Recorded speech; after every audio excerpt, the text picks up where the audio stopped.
We're gonna open this box and touch extra large things. Let's go.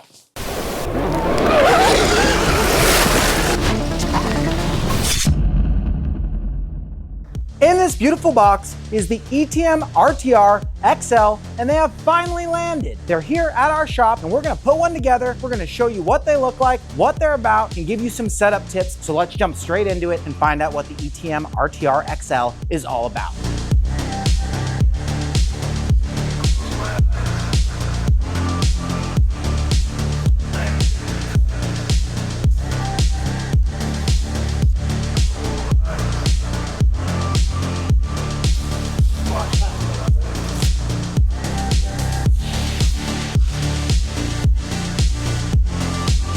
Now that you have successfully undressed your extra large pit bike, let's talk about what comes in the box. Obviously, we're gonna start off with the base chassis. This bike has over 16 kilowatts of whole shot power. It's a 72-volt system, and it is built on the RTR platform. So this is the largest ETM RTR that there is. And in the box, you're gonna get a front wheel. You're gonna get a battery charger for your 72-volt, 35 amp hour battery, your D&M rear shock, your front number plate, toolkit, and the last thing that you're gonna get is a front fender to complete your bike. That means you have everything you need to get ripping all in the box. So let's get started putting it together, all of which can be found in your manual. We're gonna dig into some things that aren't in the manual later in the video, so stay tuned because they are essential to setting up your ETM XL to have a prime experience right out of the box.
Here she is, big and beautiful. But before we jump into these 5 different setup tips, let's quickly go over the specs for those of you who have never seen an ETM RTR XL. This bike is the extra large version of our ETM RTR, which has been our biggest seller for the last 2 years. This bike is a tried and true motocross design, but with these larger wheels, we have made the XL model have a longer swing arm, tall bars right out of the box, longer forks, 4 piston brakes, running a 72-volt, 35 amp hour mod battery, and running 16 kilowatts of whole shot power, 12 kilowatts of racing power with an 8 kilowatt eco mode, making this one of the best values and most powerful options in the entire pit bike space. Now, all of those changes were essential in order to make the riding experience proper on a pit bike like this, because people have been putting on 14 and 17-inch wheels on their ETM RTR since the dawn of the ETM RTR. This is a totally different animal. Coming equipped with a D&M rear shock, this bike is really meant for somebody who wants to get more ground clearance, better tracking over ruts, bumps, logs, and sticks. Really somebody who is trail oriented. The suspension is plush, but not too soft. And with the bigger wheels, you're gonna have so much more tractability.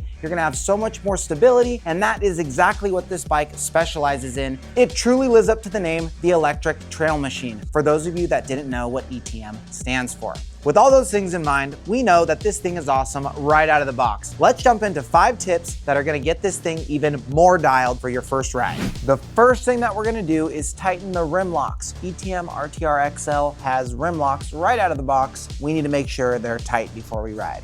You're gonna use a 13mm wrench, and you are gonna tighten this thing pretty dang tight. Let me tell you, it needs to be on there. And we're gonna do the same thing to the rear as well. Now that you've tightened down the rim locks, the second thing that I would do is adjust the preload on your shock. After riding it today, I believe that taking the preload out of this is what's gonna give it the most balanced ride. This is an easy adjustment.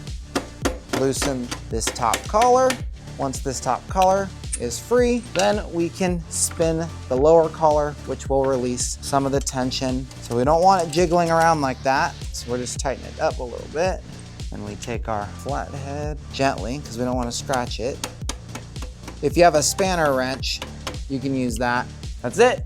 All right, while we're talking about the suspension, let's jump into getting the fluid circulated in the forks and adjusting the rear rebound. Out of the box, you're probably gonna have some air, so we're just gonna kind of bounce on it, and this will just work the air out of the system. I already did this earlier before it was really diving. Now that there's fluid where our fluid's supposed to be, it feels nice and firm. And now we wanna check the rear rebound and make sure that it's working correctly. This adjuster right here has a huge impact on what your bike is gonna ride and feel like. And right now, I can see that it's too fast. I adjusted it like this for dramatic effect. I just want you to see how much of a difference this makes. So we're gonna adjust it a few clicks to the slow setting.